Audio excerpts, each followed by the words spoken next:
baca, kita renungkan, tapi mari kita sedikit mengambil pesan apa yang dapat kita renungkan untuk kita hari ini. Dalam pembukaan Injil Markus yang barusan kita dengar, digambarkan Yesus bersama Petrus, Yakobus, dan Yohanes turun dari gunung.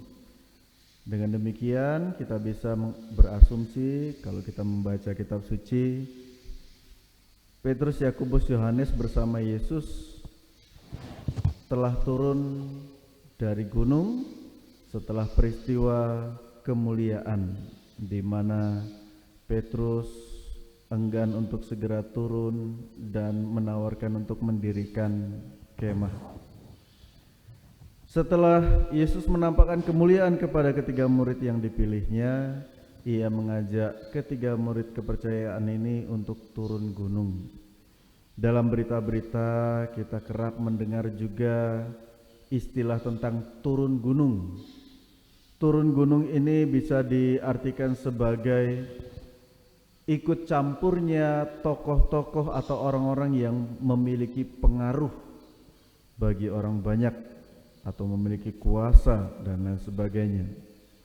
Sehingga ketika Yesus turun gunung bersama para murid juga bisa kita terjemahkan sebagai bagaimana Yesus yang Maha Kuasa itu menjumpai manusia.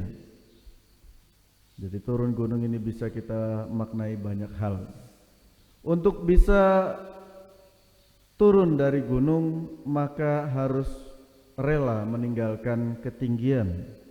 Ketinggian bisa kita terjemahkan sebagai arogansi hidup kita, kesombongan, dan mengambil tempat yang lebih rendah, yakni mawas diri, sadar diri, kelemahan, dan juga kekurangan kita sebagai manusia. Sehingga ketika kita sudah menurunkan derajat ego dan kesombongan, maka kita pun dapat berjalan bersama Yesus. Selanjutnya dipaparkan kisah tentang ayah dan anak yang berjuang untuk mencari keselamatan. Dan yang menarik, ketika semakin banyak orang datang, Yesus buru-buru menyembuhkan anak itu. Mengapa Yesus mesti buru-buru menyembuhkan anak itu? Kenapa Yesus tidak menunggu semakin banyak orang datang supaya semakin banyak orang yang juga percaya kepadanya? Maka kata kunci dari mujizat kesembuhan yang dialami anak ini adalah iman yang ada di sekitarnya. Yesus kerap kali mengatakan, di mana ada 2-3 orang berkumpul dalam namaku, maka aku akan hadir di situ.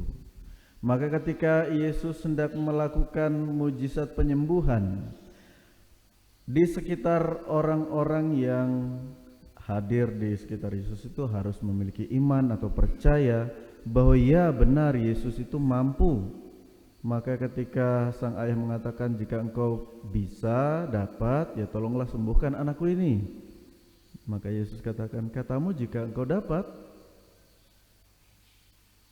Tidak ada yang mustahil bagi orang yang percaya. Maka kata kunci inilah yang mesti kita pegang sebagai umat beriman, bahwa dalam hidup barangkali kita menghadapi berbagai tantangan yang kita alami maupun bersama orang yang kita kasihi, maka percaya akan pertolongan Tuhan menjadi kunci kebebasan. Banyak orang yang tidak sabar ketika merasakan penderitaan atau melihat sanak saudara yang sakit tak kunjung sembuh, mengalami musibah tak kunjung mendapatkan pencerahan, jalan keluar, membuat iman kita tergerus. Akhirnya mempertanyakan, apakah Tuhan sungguh berkuasa atas hidup saya dan keluarga saya? Saudara-saudaraku yang dikasihi Tuhan, semoga bersama Yesus yang turun gunung, kita pun turut untuk menjumpai semakin banyak orang yang sungguh-sungguh membutuhkan bantuan kita, dan kita diajak untuk ringan tangan mengulurkan bantuan, dan semoga kasih Kristus yang melihat kita, mengasihi sesama kita, menyertai perjuangan hidup kita masing-masing. Amin.